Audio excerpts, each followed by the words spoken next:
But as for the question and answer session, this will be the last one. And we're extremely grateful for Swamiji for coming and giving this amazing program for us in the ashram. And so we'll start with 3 Oms and the Gajananam. Om.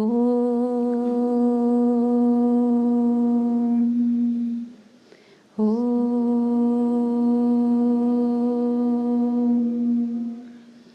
Om.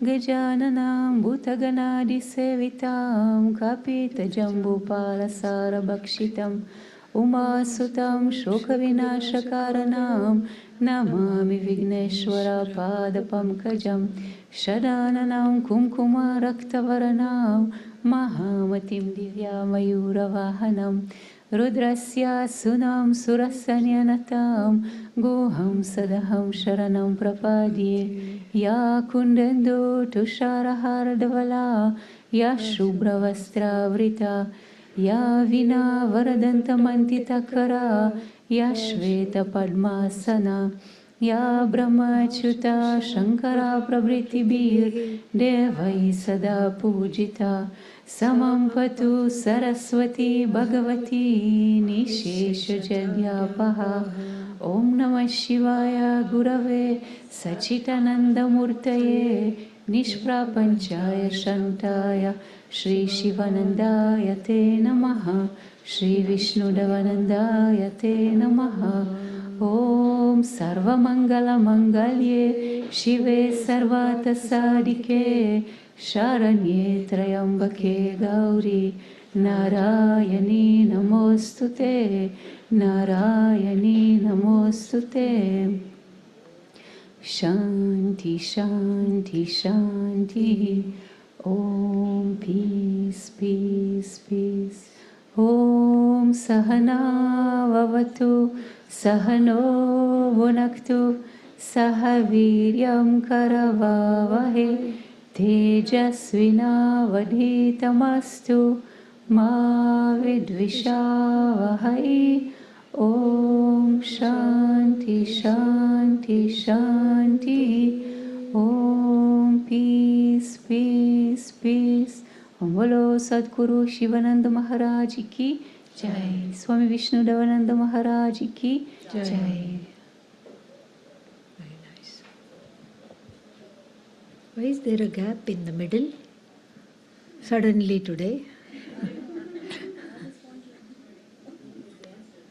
Oh, the dancer is here. He'll come from this side. You can close the gap. You can bring, yeah.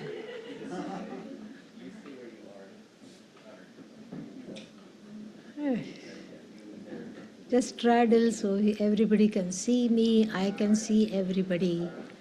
Very nice. So we will have the Q&A in the beginning. I know everybody is waiting for the dance, and then we will have the dance afterwards, okay? Yes.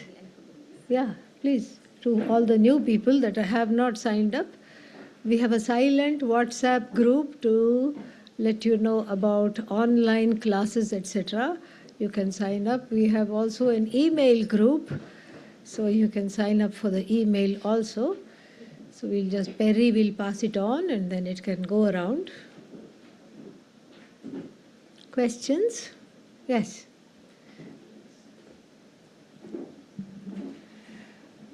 Swamini-ji, when you talk, things are so clear. I'm not laughing at you. Okay. Yeah, I'm laughing with you because I was also in that same situation. Yes. Yes, and tomorrow we leave Yes. the ashram.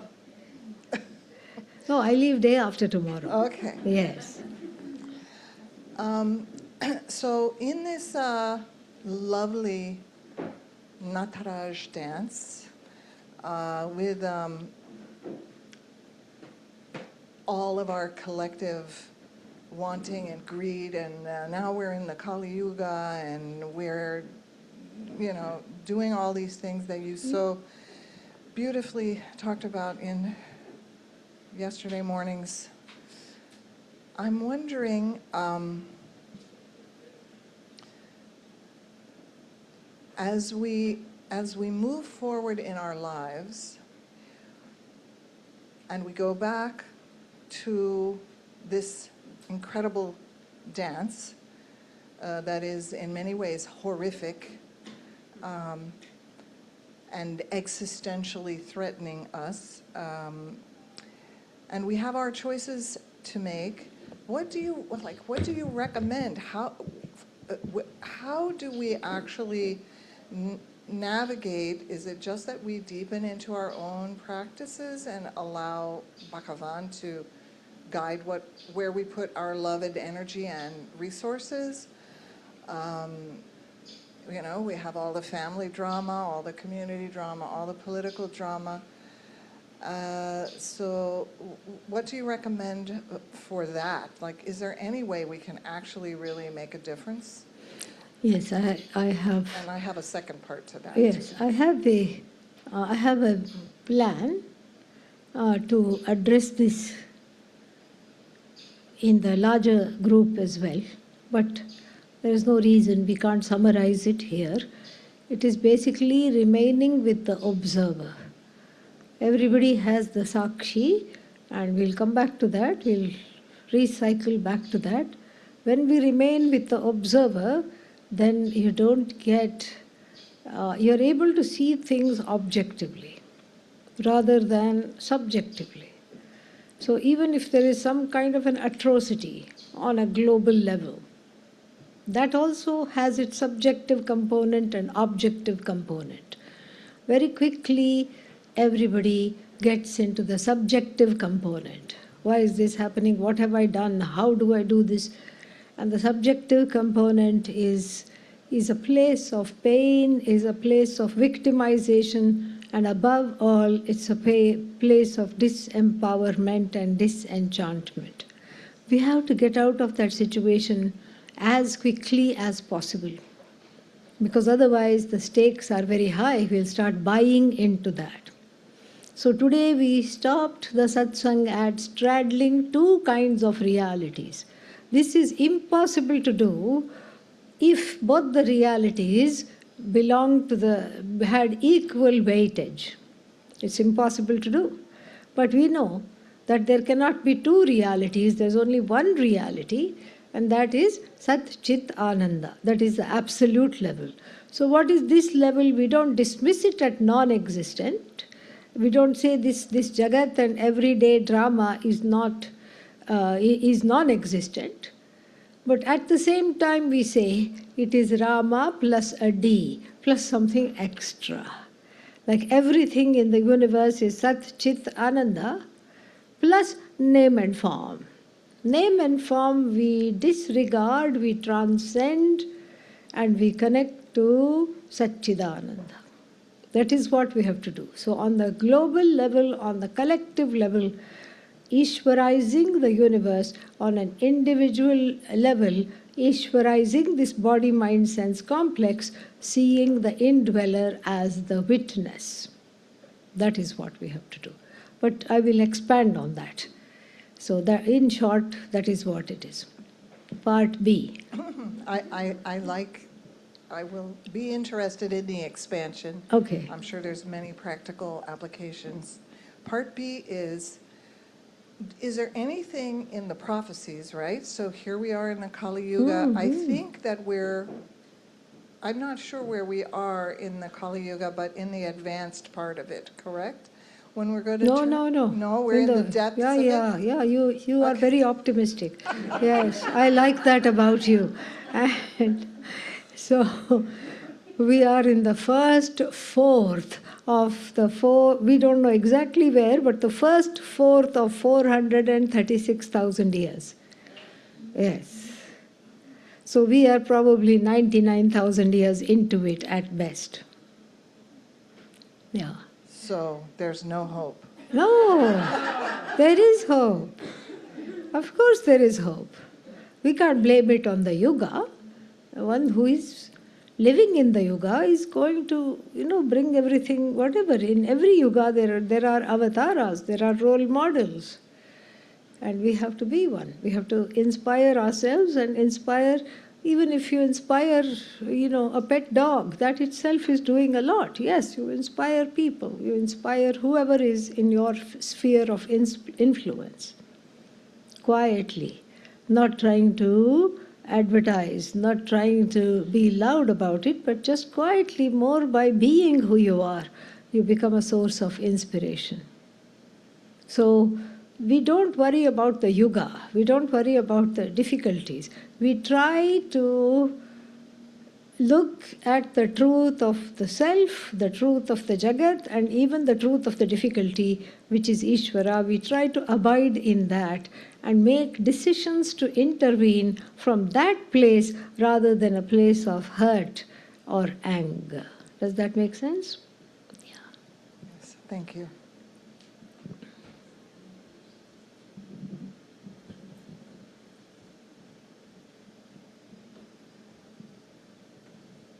Thank you, Swamiji. I have a little bit of confusion when it comes. So I've done a lot of environmental work in the physical. I've recently feel very happy that we've saved 600 acres near where I live. Nice. Yeah, and I do it on the physical level with the organizations that I work with, but also I've been using this practice every time when I chant. Every morning I try to chant Ganesha to Subramanya to remove the, all of the deities to Shakti. And it's been very effective in my life. And I know it's my calling because everywhere I go, it seems like there's some environmental catastrophe, but of course that's probably everywhere. And I work hard and I do transform.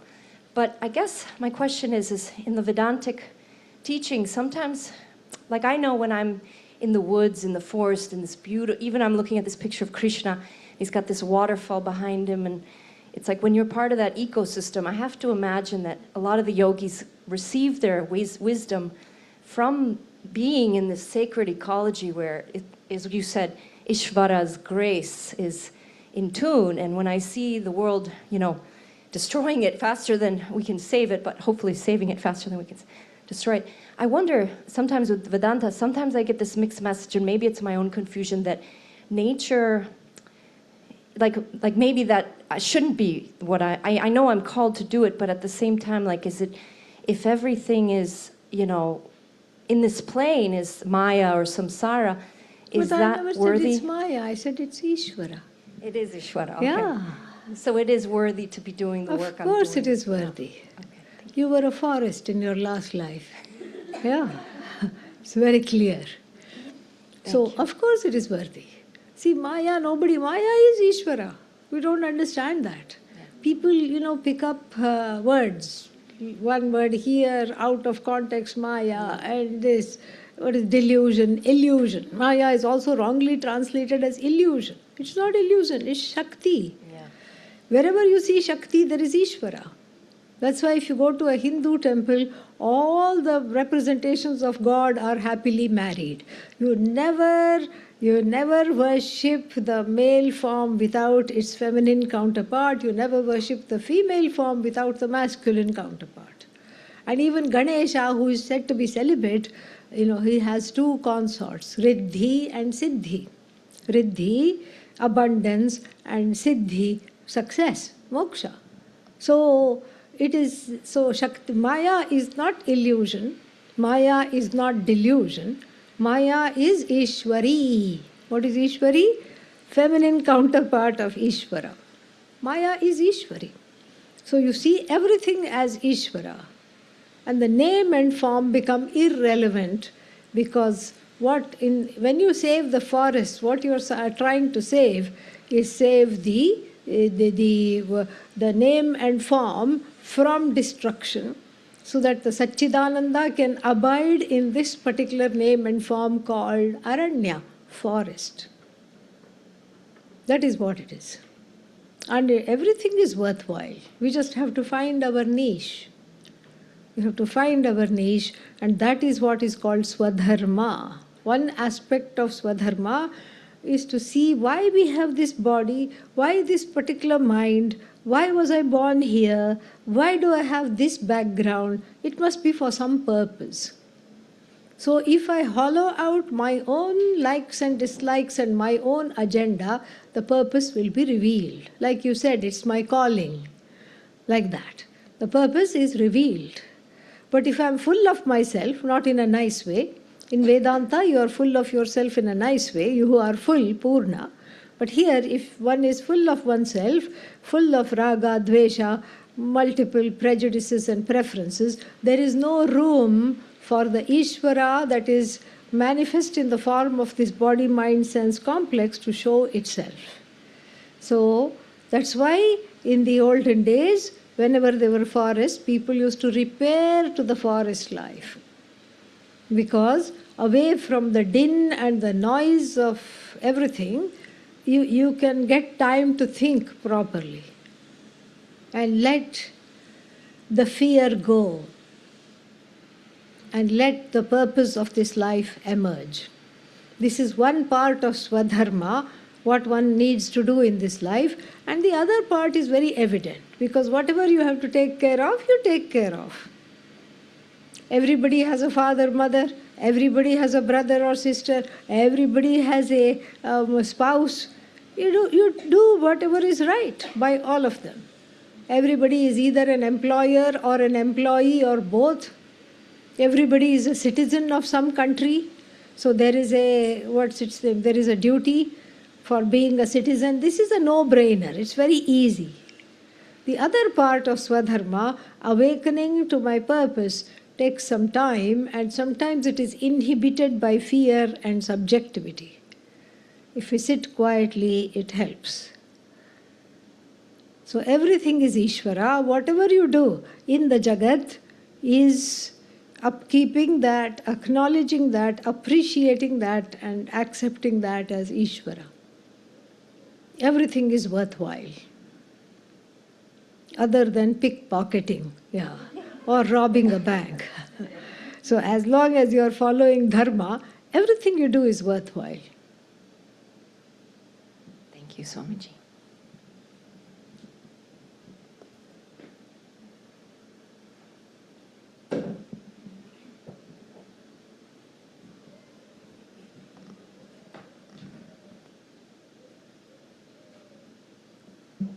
Hari Om Swamiji. Hari Om. Thank you so much for teaching us.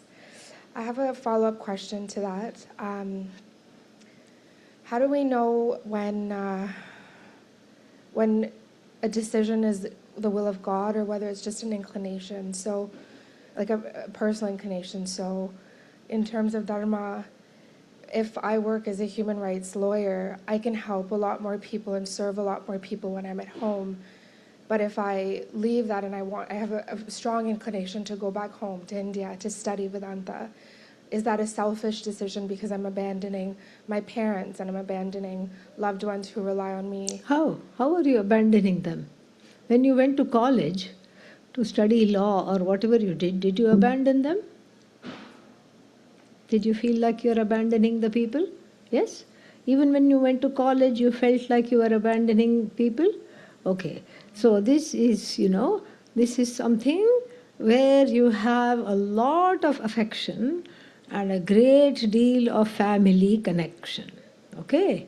It's not wrong. But at the same time, you want to have a time, give yourself the time, the place, and the luxury of self-growth. It's absolutely wonderful. Your parents are fine. By seeing you itself, I can tell. They are okay. And you know what? They are going to continue to be okay for a very, very, very, very long time.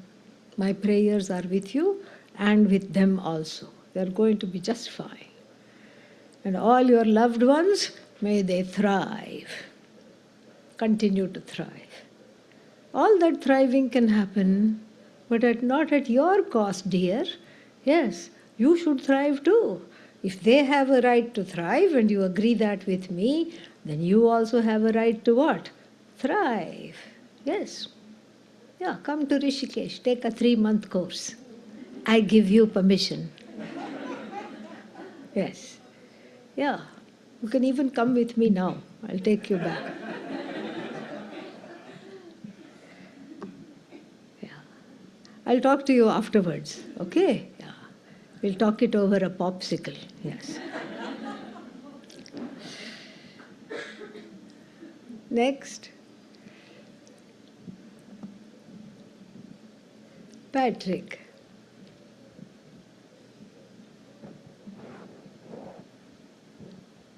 Om Swamiji.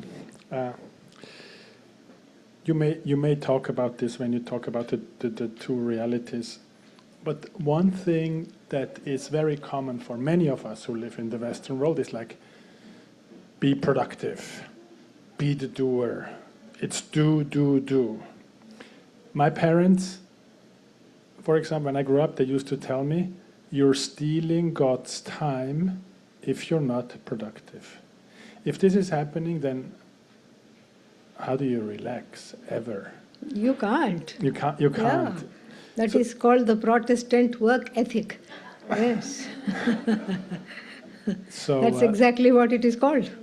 Yeah. So the question is, the doer and the non-doer, passion and dispassion. Yeah. The place of those in the bigger context.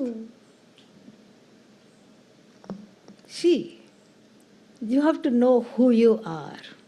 Are you essentially the doer or essentially the non-doer? This has to be ascertained first and foremost. If you are, what is the reality? Reality means that which cannot be altered is reality, correct? So if I say, for example, I'm going to meet you at 5 o'clock, and then I don't meet you at 5 o'clock, and then I say, that's the new reality. That's not the new reality. It's a lie. So that wasn't the reality at all, correct? You can't have two realities. There's only one reality. And the definition of reality is abadhitam sat. Sat means reality. Abadhitam means that which is true, which is real, must be non-negatable. Are we agreed on that? Yes. So now, are you essentially the doer or are you the non-doer? If you say, I am the doer, then I will ask you, what are you doing in your sleep? What are you doing? Nothing. So in sleep, non-doer, in the waking state, doer, then you can't say, I am a little bit of doer and little bit of non-doer. That's basically not correct because reality is one. So if there is a contradiction, that itself is a time to wake up from this delusion. And the second thing we see is where is my most intimate and the truest desire? Do I want to be a doer or do I want to be a non-doer? Non-doer. And that's why everybody works hard for 5 days to get those 2 measly days at the end of the week off. Okay? Yeah. Then you work hard for 350 days to get 15 measly days off at the end of the year. Then you work hard for the whole life to be able to what? Not do at all. To buy one RV and go around the country. That's what, whenever I talk to retired people, that's what they used to tell me that they like to do. I don't know if it is true or not, okay? I'm still learning many things about the United States. So that shows what? That I want to be essentially what? A non-doer. And then when the pandemic came and everybody was working at home, it was wonderful because I didn't have a boss. I could be a non-doer anytime. I could snack anytime. I could sleep anytime. I could do this. I don't want to be a doer. So two things are here, 2 strikes against doership. One is I essentially, don't want to be a doer. And the second thing is that I am not a doer because if I was a doer, I should be doing in all the time. In sleep, I should be doing. In meditation, I should be doing. All the time, I should be doing. So these two help us to come close to the teaching, to really open the hearts and reverentially listen to the message of the Upanishad, which ratifies what I felt all along. You are a non-doer. You are a non-doer. So then, of course, that raises a lot of red flags. What's going to happen with the progress in the universe? What progress, really? This we call progress? Everybody doom scrolling at 2 a.m. when they can't sleep. Is that progress? Running around like a chickenless head? No, that didn't. Headless chicken. Same difference. Yeah.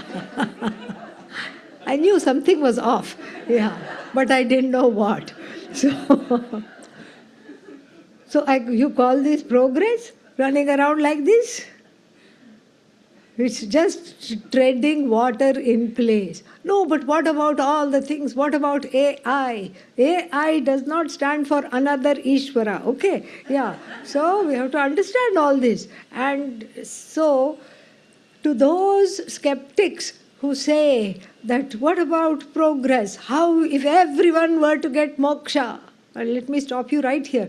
Everybody will not get moksha. So, if everybody were to be free, if everybody were to get moksha, what will happen? What will happen is that the world will come to a standstill. Oh no, what is going to happen to progress? What's going to have technological progress? Because everybody will be desireless. And if you're desireless and you're a non-doer, it's a deadly combo. No desire, no doing, and everybody will be lying around in a hammock. This is not the right thing. The study of the Bhagavad Gita disabuses us of this notion. And if you see the Mahatmas in the world, if you see saints, how much they do. Adi Shankara, was he enlightened or not? Yes. And after gaining this knowledge, he walked. There were no flights. He couldn't book a flight on United and American Airlines and go from here and there. No. He walked the length and breadth of the country, inspiring people, building temples, unearthing old temples and bringing them back to use, establishing 4 centers of learning which are alive even today, and we have the drawings and the photographs of all the people, an unbroken lineage of people. We even know their names from the 7th century onwards. It is amazing. What a contribution. How many things he composed, how many commentaries he wrote. He contributed to the progress of Vedanta. And then if it was true that, okay, after gaining this knowledge one just malingers somewhere, then he would have just gone to bed and then died off. But he didn't do that. That means what? And then we have seen, even my own teacher who traveled everywhere, who was traveling all the time, inspiring people to help them, not just by teaching, by having so many worthy causes, uplifting dharma, everything. So that shows that if you have this knowledge, it's not that you stop doing. You can do things dispassionately. You can do even more because you don't have your own agenda. You don't have anything to fulfill. You don't have a pressure to do something for yourself. So naturally, the whole world being an extension of yourself, and the attention just goes to wherever there is need, and your prarabdha, your karma permitting, there is a match, and you go attend to that. So it's not that the world comes to a standstill. It's not that great progress and great inventions and discoveries are not won't be made. They will continue to be made. They will absolutely continue to be made. We just have to not get mixed up that moksha means malingering in one place.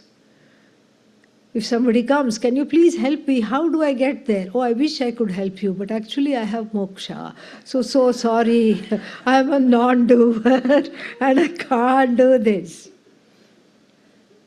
Yeah, so that we have to come out of. We have to come out of that misunderstanding, okay? You can do much more. When your hands are not tied, when your notions are not tying you up, you can do a lot more. And not get tired even. Before what? If one does a little bit, I think I have a fever. Yeah. But a person of knowledge, for them everything is effortless. The body does get tired, yes. But by that time you have some people around you to tell you to go to bed. And then you go to bed. You take the body to bed. Easy. Easy peasy. Okay. Next.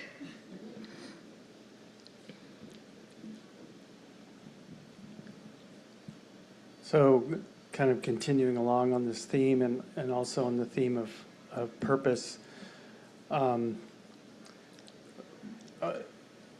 of the things that I find is oftentimes I have difficulty distinguishing between what are just the sort of the machinations of my own mind and what is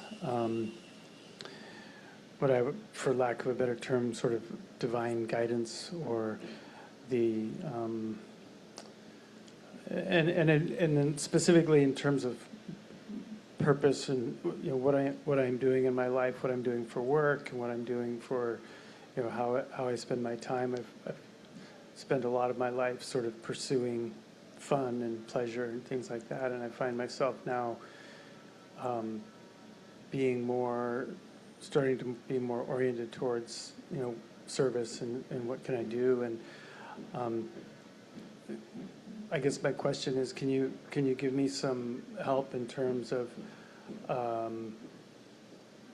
finding that path and distinguishing between just kind of what is the thought of the day in my own mind versus a distinctive inspiration, I guess, from Yes. Bhagavan. I think that Thank you so question much. was asked in earlier also. Somehow I omitted to answer that. How do we know it is one's own inclination? You mentioned sitting, and Sitting, yes. maybe that's the only thing, but I guess maybe my question was to maybe expand upon it a little bit more, or maybe there's no more expansion. I don't know. So you see, the thing is, the confusion, any confusion is there about the path forward because because of two reasons. One is one has either finished doing something that they needed to do, and then they are in a transition. That could be a confusion, like you spoke just now, addressing your own life. Or there are too many likes and dislikes that are streaming in the mind, and each one is fighting the other, and it's confusing to come to a decision. There is fear of doing the wrong thing, there is fear of repeating the same thing, and all these things contribute to the confusion. There is FOMO, all these things are there. And so, it could also be a combination of both. It could be that one is in a transition, and it could also be that one is in that one is in a flux. In addition to it being a transition, I don't know how to fill up that space because there are too many things that are coming. And I'm afraid that I will just go aimlessly and let life lead me. See, we are always looking at some big thing to achieve. This is oftentimes a mistake. We need to go back and connect to that source, and then, which is the truth of ourselves, and then lead the life one day at a time. I don't know what I want to do in life, but I know what I need to do today, correct? Yeah, that's easy. First, I need to get out of bed. We start small. Give yourself a gold star for getting out of bed. Give yourself another star for brushing teeth, doing whatever it is that is needing to be done. And then, if possible, suspend the self-judgment.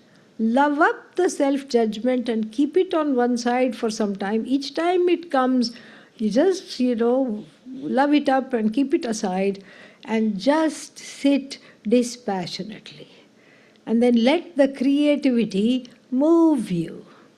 And if there is still confusion, write it out. Keep a journal. Keep a clarity journal. And then write out the thoughts, write out all the things you want to do. Don't look at it immediately. Look at it the next day. The next day can be looking at what I wrote, all the things I want to accomplish in my life from now onwards. Everything you write down, look at it the next day. And then put it away. Don't do anything. Just look at it and say, oh, that's interesting. And after looking at it for 3-4 days, then you put up, if the same thing is there, some things you may just need to cut out. Why did I put this? I don't know what I was thinking. I don't want to do this at all. Strike through. Finished. So then after 4 or 5 days, it's settled down. The list is not changing. You may be adding to it, but it is not changing too much. Then you say 1, 2, 3, you prioritize. You do that again for the next 3 or 4 days. You prioritize. Then whatever is number 1, you start working on that. If that doesn't speak to you, work on the next one or next one, whatever it is. And this has to be done with a lot of self-love, self-kindness, and no self-judgment. All the time, leading life one day at a time. One day at a time, I haven't fallen into this abyss. One day at a time, today I'm still on the path. Today I haven't backtracked. Today I haven't slipped. Today I have done whatever I needed to do to nurture this body for self-care, to nurture this mind. And today I have done whatever it is to do my duty towards my loved ones. This is what we keep doing. And then when there is room, the creativity will come. And it may not come as declaring oneself to be the next Einstein. Okay? Yeah. That is not the goal. As Milton, the poet, said in the last line of Paradise Lost, he said, they also serve who only stand and wait. That is also a service, to be a doorkeeper. So it's the story that my teacher used to tell was very, very nice. So in a machine, in any kind of a machine, there are moving parts. The piston goes like this, and the wheel goes like this, and something else goes up and down, something else goes all around. And then there are nuts and bolts. They are not supposed to move at all. They are supposed to stay still. And one such nut, pun intended, thought, look at all, was jealous of all these moving parts. Look at them, they are accomplishing something. Doers, movers, shakers. Look at that. Everybody is appreciating the piston, and if it doesn't work, everybody gets, oh, somebody is oiling it, somebody is maintaining it, nobody even looks at me. I'm underneath the stupid machine. I'm not even visible. All these visible parts are hogging the limelight. They are the show. I am a no-show. Nobody wants me. Nobody loves me. Nobody cares. You know why nobody cares? Because I'm just sitting tight. I too should move around. I too should show them that I am capable of moving. I'm also a mover and shaker. And the nut tried to dislodge itself clockwise. Nothing happened. Then it tried anti-clockwise. Ooh, it said, after performing one circumambulation, double ooh, ooh, wee, I'm moving too, I will be visible too. The whole machine collapsed. We don't know our worth. We don't know that our placement in any situation is just right. It is what it is because it cannot be what it is not. That is what we have to do. Another story is also told. The story of the 2 pots. 2 pots, you know how in the ancient time they used to have the pots strung on a rope and then a stick, between the two ropes and you carry the two pots. It's easier on the shoulders rather than on the head and in the arms. So this man was the priest on the Shiva temple, which was above a hillock, on top of a hillock. So every day he used to fill the pots with water and take it for bathing the deity and for cleaning the temple, etc. So the two pots he would take and then do his job, bring the pots back. Unbeknownst to him, the one pot sprung a leak. Small one. Drip, drip, drip, drip, drip. By the time it reached the hilltop, half of it was already gone. The pot had imposter syndrome. I'm not carrying my weight of the water. I'm not bathing the Shiva Linga. I am a useless pot. I have a crack. In fact, I'm a crackpot.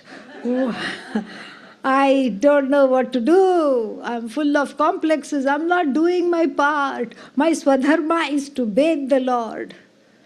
But I'm not doing it. And the pot was depressed. Yes. It just lay around and grew a pot belly. That's all it did. Sad it was. But it always was very religious, very spiritual, and it prayed to be shown the way. And Lord Shiva came into the dream and said, "What is this?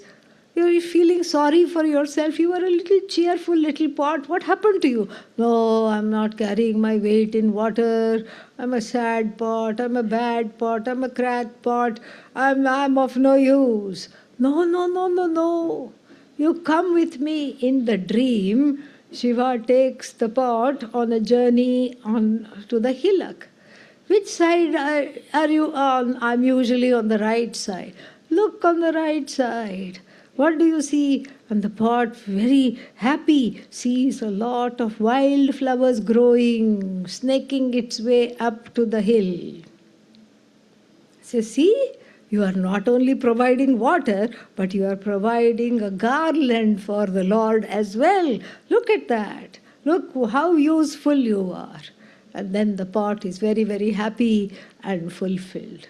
So too, whatever our flaws are, whatever our challenges are, if we surrender them, they too can be instruments of Bhagavan's will. We surrender that, and then we see that whether we know it or not, we are helping. We are doing in the best way. We are doing the best we can in any given situation.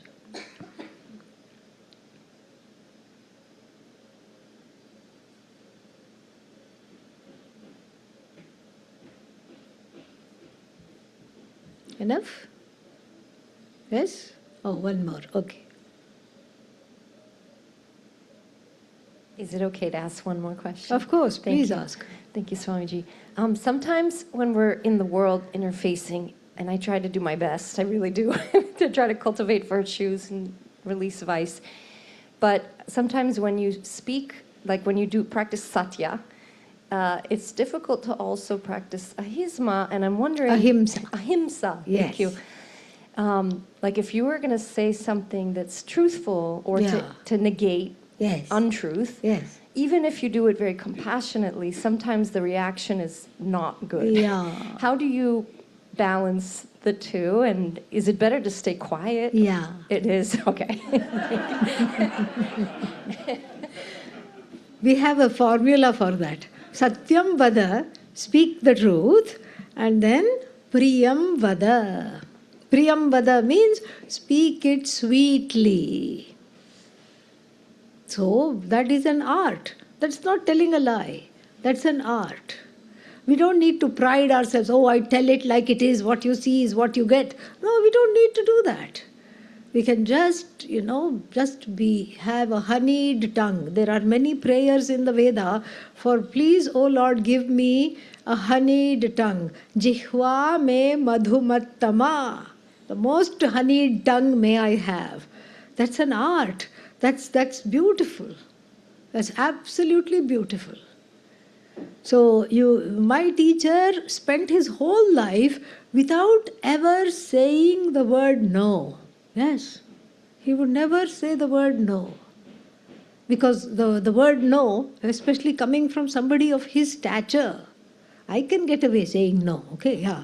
But from somebody of his stature, saying no means there would be a feeling of hurt and rejection on the face. And so he got around it. Like, oh, Swamiji, I want to do this. First you do this, then we will see. He would say. He would never say no. But those of us who had been around him for many, many decades knew that, okay, this means no. We knew that. So that is an art. How to say yes to life, how to have a honeyed tongue. This is something worth cultivating. It's absolutely worth cultivating because there's no need to say, to somebody, your color choices are terrible, you look ugly. What am I going to get out of saying that to somebody? You say it sweetly. Satyam vada, speak the truth always and speak it sweetly. Apriyam satyam, meaning that which is an unpleasant truth, don't say it at all. Yes. Don't say it at all. Why waste calories? No need. Yeah. Unless you are their teacher, unless you are the parent, then you have to say it. Because you have a job to do. But other than these situations, unless you're responsible for their growth somehow, you are their employer, you are their teacher, you are in some kind of an authority situation where you have to do this. Other than that, you need not say. In fact, if we are ready for this, one more teaching from the Upanishad is to not talk anything other than Vedanta. This is beautiful. Stop talking, the Upanishad says. Anya vacha pramunchatha, vimunchatha. Anya means other. Vak means speech. Anya vak vimunchatha. Leave it be. Anya means other. Other than what? Other than Vedanta. Eating, living, sleeping, breathing, talking, only Vedanta, one grows.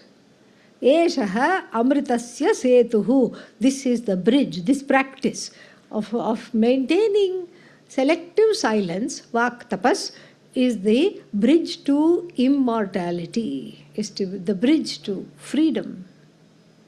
And we think, oh, if I don't talk, people will miss my talk. They will not. Yes. You will be pleasantly surprised. If you stop talking for a day or even for 5 minutes, nobody will say anything. Nobody will even notice.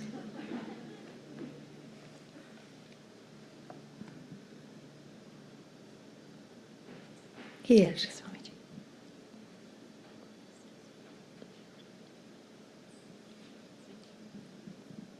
Om Swamiji. Om. I just came, maybe I missed, maybe you already spoke about this. It's about thinking, about our thoughts. They come from Ishvara, they come from senses, how they generated our thinking. Yeah, this is what was the thinking of the person who asked the same question in the Kenopanishad. Kene shitam patati preshitam manaha. How do the thoughts fall in the mind? Thoughts fall in the mind because of the presence of consciousness illumining your likes and dislikes, illumining your agenda, illumining your samskaras, illumining your knowledge, illumining your memories, illumining your desires, we already talked about that, illumining even your ignorance. So then, if ignorance thought is, and then knowledge thought is, I like this thought is, desire thought is, I don't like this thought is, dvesha thought is, like this. All the thoughts that are illumined and then they are raked up by memory. So, Adi Shankara talks about it. Paratra purva drishta avabhasaha. So, something I have seen somewhere, correct? What have I seen somewhere? I have seen silver somewhere. I know what silver is.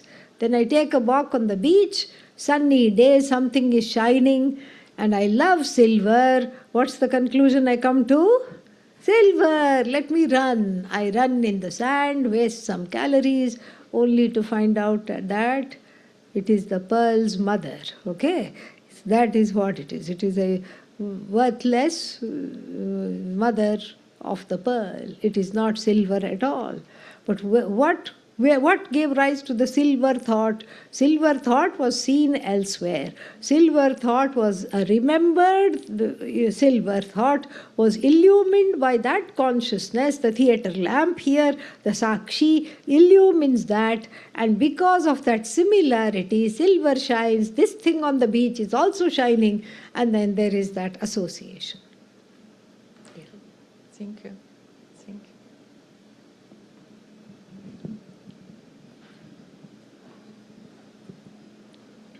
Anybody else? Okay, we will say the closing prayer and then enjoy the dance. Om Purnamadah Purnamidam Purnat Purnamudachyate Purnasya Purnamadhaya Purnamevavashishyate. Om Shanti Shanti Shanti Harihi Om Shri Gurubhyo Namaha Harihi Om. And since it's the last meeting for this satsang, we will also do the regular benediction. Om Sarve Bhavantu Sukhinah Sarve Santu Niramayaha Sarve Bhadrani Pashyantu Ma Kashchit Dukkha Bhag Bhavet Asato Ma Sadgamaya Tamaso Ma Tirgamaya Mrityorma Amritangamaya. Om Purnamadah Purnamidam Purnat Purnamudachyate Purnasya Purnamadhaya Purnamevavashishyate. Om Shanti Shanti Shanti Harihi Om Shri Gurubhyo Namaha Harihi Om. Thank you very much. Yes. There is a sign-up sheet. If you haven't signed, please sign, and then you can give it to me after the performance. We can remove these.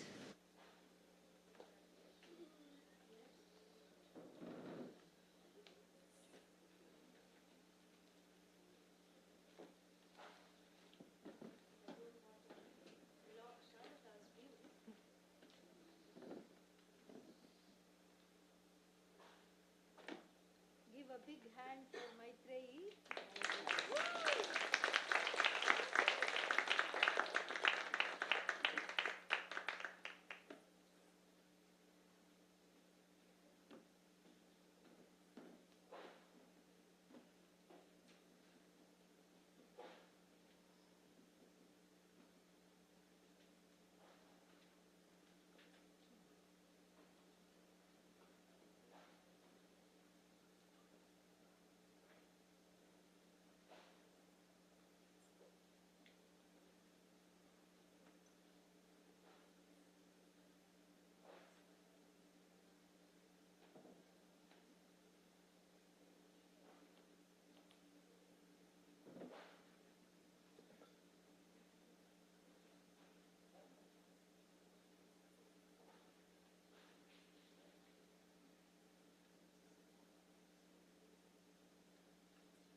Namaskaram, everyone. Sumanesha Ranjani Tillana is a vibrant and energetic Carnatic composition, often the grand finale in music and Bharatanatyam performances set in the raga Sumanesha Ranjani that blends lively rhythmic patterns with memorable melodic phrases. It features intricate jatis, brisk footwork, and graceful poses to showcase a dancer's stamina, precision, and joy, while its brief sahityam praises Lord Rama, extolling his divine virtues, grace, and protective power for a devotional touch amid the exuberant celebration. The singer and sahityam is by Dr. Shatavadhani Ganesh. Music composition by Nagavalli Nagaraj in Aditalam and Sumanesha Ranjani Ragam, choreographed by Pavitra Bhatt.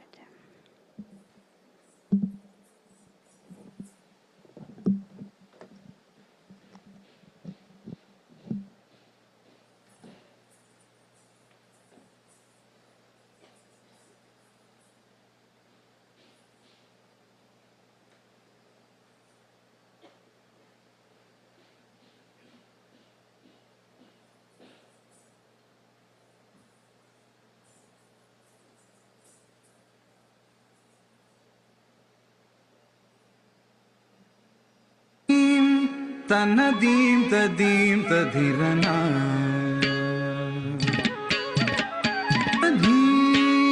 Tanadim tadim tadirana Nadradrato tomdratum ditillanadim Tanadim tadim tadirana Nadradratom tomdratum ditillanadim Tanadim tadim tadirana Nadradratom tomdratom ditillanadim Tanadim tadim tadirana Nadradratom tomdratom ditillanadim Tanadim tadim tadirana Nadradratom tomdratom ditillanadim Tanadim tadim tadirana Nadradratom tomdratom ditillanadim Tanadim tadim tadirana Nadradratom tomdratom ditillanadim Tanadim tadim tadirana Nadradratom tomdratom ditillanadim Tanadim tadim tadirana Nadradratom tomdratom ditillanadim Tanadim tadim tadirana Nadradratom tomdratom ditillanadim Tanadim tadim tadirana Nadradratom tomdratom ditillanadim Tanadim tadim tadirana Nadradratom tomdratom ditillanadim Tanadim tadim tadirana Nadradratom tomdratom ditillanadim Tanadim tadim tadirana Nadradratom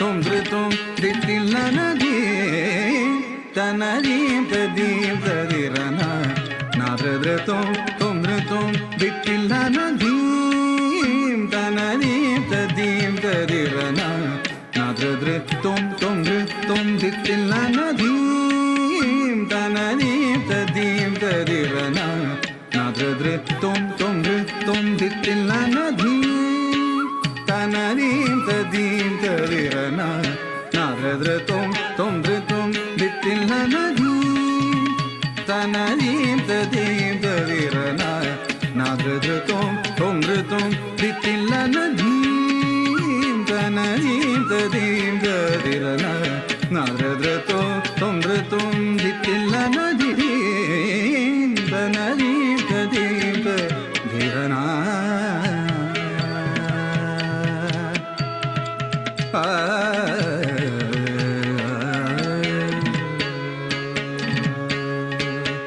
Dim तदीं तजनु पमपदीं तजनु झं तजं तजनु सनि पमगमपनि धीं तजनु पमपदीं तजनु झं तजं तजनु सनि पमगमपनि धीं तजनु पमपदीं तजनु झं तजं तजनु सनि पमगमपनि धीं तनदीं तदीं तदिरना नाद्र तुम दितिल नदी तनरी तदीं तदिरना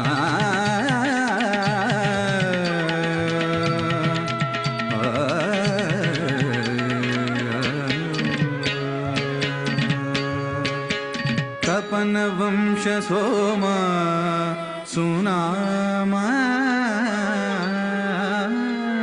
तपन वंश सोमा सुनाम विपुल खल विलोमा राम तपन वंश सोमा सुनाम विपुल कल विलोमा राम वसुमती सुतनया विराम कुसुम समसुधाम निकाम वसुमती सुतनया विराम कुसुम समसुधाम निकाम तपन वंश सोमा सुनाम विपुल खल विलोमा राम वसुमती सुतनया विराम कुसुम समसुधाम निकाम तक्किड किड तग धिक्किड किड तग तळंगु तग दिं तलिगिन तों दिमिद दिमिद दिमिद तों तदनन दिं तर दिंगिन रो दिमिद दिमिद दिमिद तों तनन दिं तर दिंगिन तों दिमिद दिमिद दिमिद तों तदनन दिं तर दिं तों दिं तन दिं तदिं तदिरना नाद्र तों दितिल नदी तनरी तदिं तदिरना नाद्र तों दितिल नदी नाद्र तों दितिल नदी नाद्र तों दितिल नदी